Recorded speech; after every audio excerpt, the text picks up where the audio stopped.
என் பேர் கோகிலாங்க சார். இங்கே 2 மாதம் ஆச்சு வாடகை வந்துங்க. என் பாப்பா இந்த மாதிரி கடைக்கு போயிருக்காங்க என் பாட்டி கூட சேர்ந்து. போகிற வேலை பிடிச்சி நாய் கடிச்சிருக்குங்க சார். ஓடி வந்து கடிச்சு வச்சிருச்சு.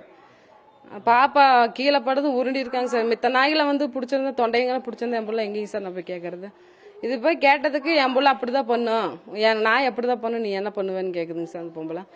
அதாங்க சார் போய் ஸ்டேஷன் போய் கம்ப்ளைண்ட் கொடுத்த இடத்துல நிறைய பேர் கம்ப்ளைண்ட் கொடுத்துருக்காங்க சார்.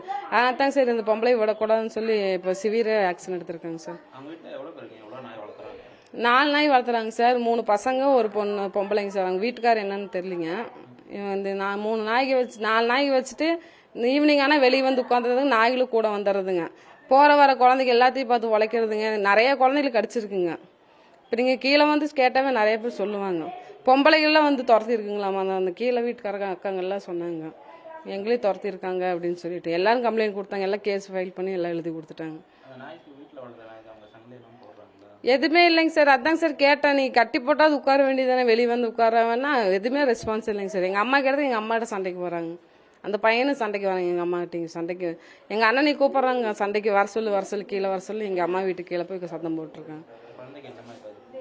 அதாங்க சார் தெரியலைங்க சார் என்ன மாதிரி பாதிப்பு. அவங்க இன்ஜெக்ஷன்லாம் போட்டாங்களா என்னன்னு தெரியலைங்க சார். நான் தாங்க சார் இப்போ மறுபடியும் ப்ரைவேட் ஹாஸ்பிட்டல், இப்போ கவர்மெண்ட்டில் தான் இன்ஜெக்ஷன் போட்டிருக்குங்க. இன்னும் 2 இன்ஜெக்ஷன் போடணுங்க. நீ கவர்மெண்ட் ப்ரைவேட்டில் தான் போய் இன்னொரு டைம் பார்க்கணும் என்ன மாதிரின்னு சொல்லிட்டு.